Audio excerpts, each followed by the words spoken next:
Going parasailing, brother.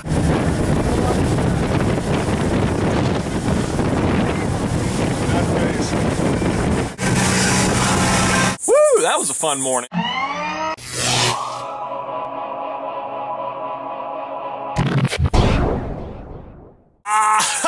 You got a ticket. That sucks. But Ben, I feel where you're coming from, because as much as I appreciate everything the police do for us in terms of keeping us safe, I hate traffic cops. They have just got my number. To be fair, I was something of an enormous bullseye being an 18 to 24 male in a red sports car. I use the air quotes there because my 1995 325i BMW was not nearly as sporty as the brand name might indicate. So yes, I've been pulled over a couple of times, and today I just wanted to share some of those stories. One Crouton Jr. mentioned in the comments yesterday that they've only had their license a few months, not long enough to get a ticket.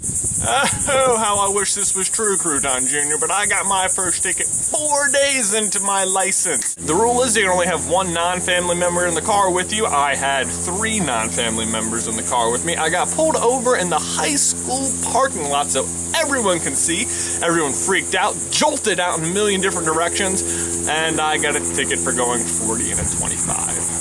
I got one similar to yours, but I knew the speed change was coming up, so I sped up early. By the time she pulled me over, I had passed the 55 miles per hour sign, but still got a ticket for 60 and a 45. Oh, I was mad about that one. Also been pulled over for rolling stop signs a couple of times. The first time it was midnight, there was no one driving. I could see half a mile in either direction down the road, and even still, I brought the car to about 1/16th of a mile an hour before proceeding through, and whoop, I didn't end up getting a ticket for that, but it just felt really nitpicky on the cops' part. The second time I rolled a stop sign, I actually came to a complete stop. So when it came up to my window and said, "Think you rolled that stop sign back there?" I said, "I really think I didn't." He was bored because he just goes, "I just kind of saw it in my mirror. I guess you did."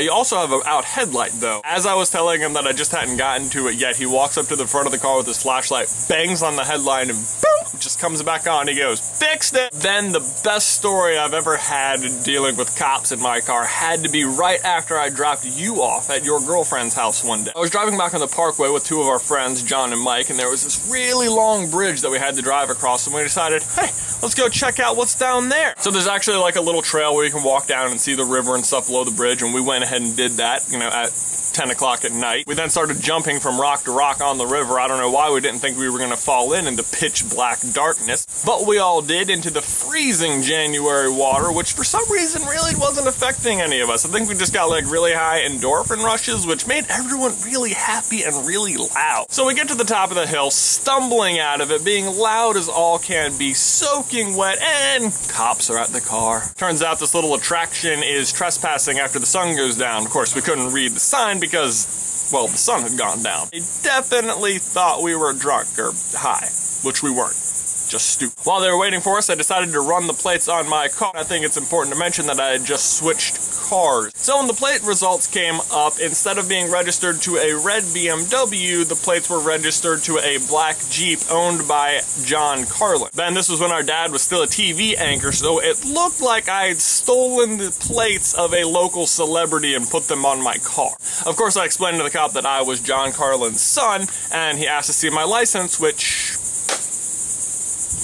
I did not have. I had left it at the house. Hey, John, Mike, can one of you drive? Oh, we don't have our licenses. So Ben, despite possibly being faced with trespassing, driving without a license, driving under the influence, drunk in public, and stealing John Carlin's license plate, I managed to walk away untouched, just as long as I promised to go home and get my license before I drove anywhere else. The unfortunate thing about this is that even though cops are supposed to make you feel safe and stuff, anytime I see one, I'm always like, what am I doing wrong? Even though I'm never doing anything wrong, they like make me feel like I am always doing something wrong. Does anybody else get that feeling when they drive past cops? Leave it in the comments below. Then, end of week 3, end of my vacation. See you in another life, brother.